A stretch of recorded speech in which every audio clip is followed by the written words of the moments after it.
ആദ്യം തന്നെ പറയാം, KCB പണി എന്ന് പറയുന്നത് നല്ല കഷ്ടപ്പാടുള്ള പണിയാണ്. അതൊക്കെ സമ്മതിക്കുന്നു. നിങ്ങൾ മഴയത്തും വെയിലത്തും എല്ലാം നിന്ന് കഷ്ടപ്പെടുന്നു, ജോലി ചെയ്യുന്നു, അതൊക്കെ നമ്മൾ സമ്മതിക്കുന്നുണ്ട്. പക്ഷെ ഇതിന് ചെറ്റത്തരവെന്ന് തന്നെ പറയും.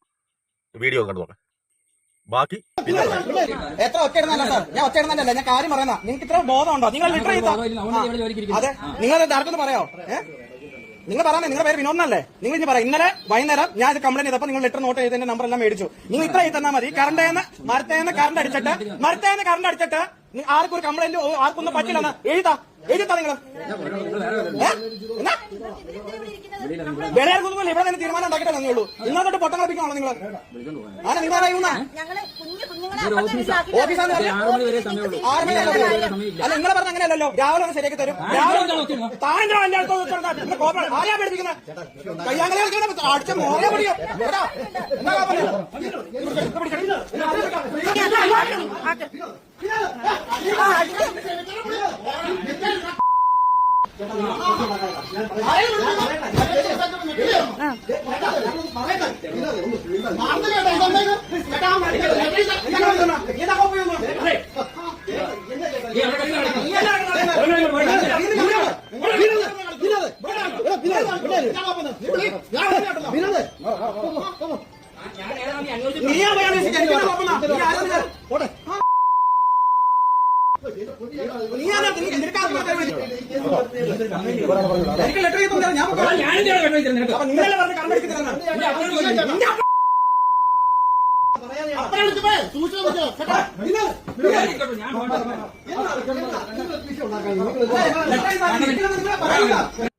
KCBയിൽ പരാതി പറയാൻ ചെന്ന ഒരാളുടെ അവസ്ഥയാണിത്.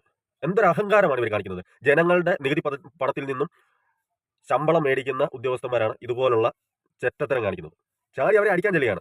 രാത്രി 12 മണി 11 മണിക്ക് കറണ്ട് പോകുന്നു, 3/4 മണിക്കൂർ 1 മണിക്കൂർ കറണ്ട് ഇല്ല. ജനങ്ങൾക്ക് ചൂടുകൊണ്ട് കിടന്ന് ഉറങ്ങാൻ പറ്റുന്നില്ല. അങ്ങനെ ഗതികെട്ടിട്ടാണ് ജനങ്ങൾ ഇപ്പം നടക്കുന്നത്. കറക്റ്റ് സമയത്ത് കറണ്ട് ബില്ല് അടയ്ക്കുന്നുണ്ട്. ആരും ചോദിക്കുന്നില്ല എന്താണ് ഇത്ര രൂപ. ഈ നമ്മുടെ നാട്ടിലെ ഈ ഇലക്ട്രിസിറ്റി ബില്ല് കണക്ക് കൂട്ടി കൊടുക്കാൻ ഇതുവരെ അറിയാവുന്ന ആരുമില്ല, ഞാൻ ഉൾപ്പെടെ. നമ്മൾ യൂണിറ്റിന് ഇത്ര രൂപ എന്ന് പറയുന്നത്, പക്ഷേ നമുക്ക് വരുന്നത് ഈ യൂണിറ്റിന് ഡബിൾ ഇരട്ടിയൊക്കെ ചാർജ് വരുന്നത്. പക്ഷേ ഇതുവരെ അതൊന്നും ചോദ്യം ചെയ്തിട്ടില്ല. അങ്ങനെയാണ് ജനങ്ങൾ ഇപ്പം ബില്ല് അടച്ചുകൊണ്ടിരിക്കുന്നത്. എന്നിട്ട് എന്തെങ്കിലും പരാതി പറയാൻ ചെല്ലുമ്പോൾ അവരുടെ മെക്കിട്ട് കയറുക. ഒരു കാര്യം നിങ്ങൾ ഓർത്തോ, സർക്കാർ ഓഫീസ് ആണെന്നുണ്ടെങ്കിൽ അത് ജനങ്ങൾക്കാണ് അവകാശം. അത് കഴിഞ്ഞിട്ടേ നിങ്ങൾക്ക് അവകാശമുള്ളൂ. അത് മാത്രം നിങ്ങൾ ഓർത്താൽ നല്ലത്.